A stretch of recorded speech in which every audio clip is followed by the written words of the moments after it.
welcome on board our journey through time and, not really space, but today we will be travelling way back in time to post-war Britain, where the war is over at last, all the way to the tumultuous 1970s. We will be looking into the life of an average teenager, yes, moody and hormonal. Anyway, we'll find out about food, fashion, trends, setbacks, education, health, entertainment and music. So what are we waiting for? Let's jump right in with the best subject, food.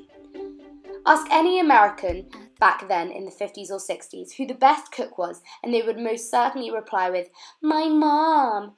But ask any English person the same question, and they would say anyone but their mother. You could be kind and blame this on the lack of British culinary skill due to rationing. Rationing continued even after the end of the World War II.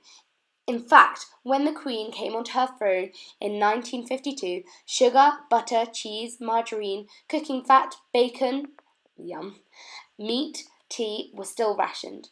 Rationing didn't actually finish until 1954. Wow, I've written it wrong. There we go, 1954. Teenagers back then had very little choice of food. It was very basic, so meat, bread, vegetables or dairy produce.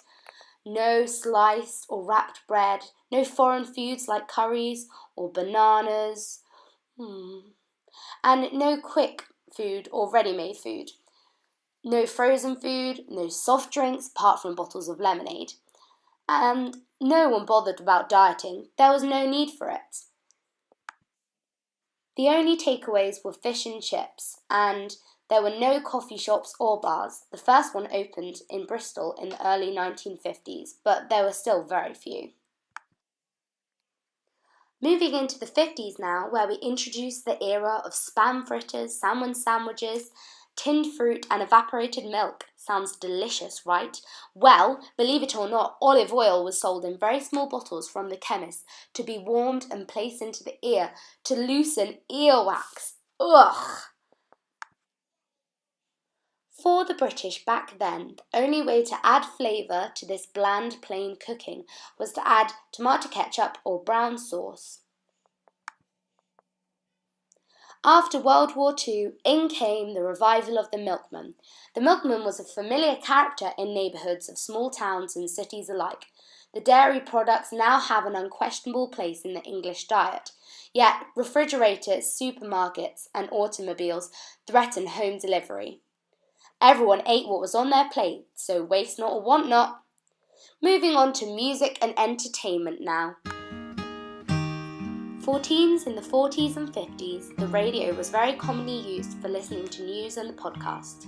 If you were lucky, you might own a radiogram, which played on average 78 records, but there were no pop groups or boy bands, except for the Beatles that were starting to become popular. Through all the post-war, British girls went to brownies and guides in their spare time to learn musical instruments and life skills. Now moving on to fashion.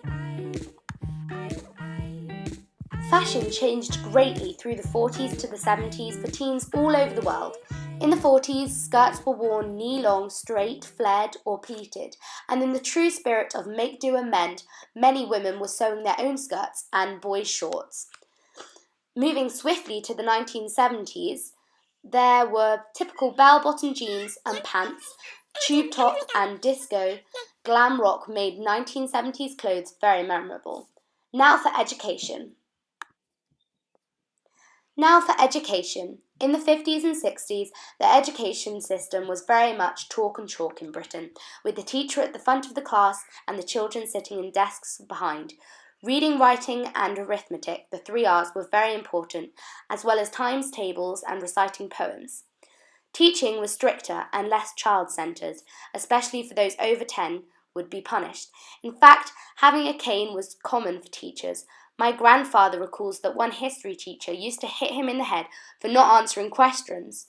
Parents had little role in education and teachers were in control and respected. For many teens throughout the 40s and 50s, holidays were very expensive and international flights had not been introduced. However, if you were lucky as a teen, you may get the opportunity to go on an exchange trip, like my grandma, who at 16 got to visit Holland on an exchange. To conclude, post-war Britain brought gradual and sudden changes.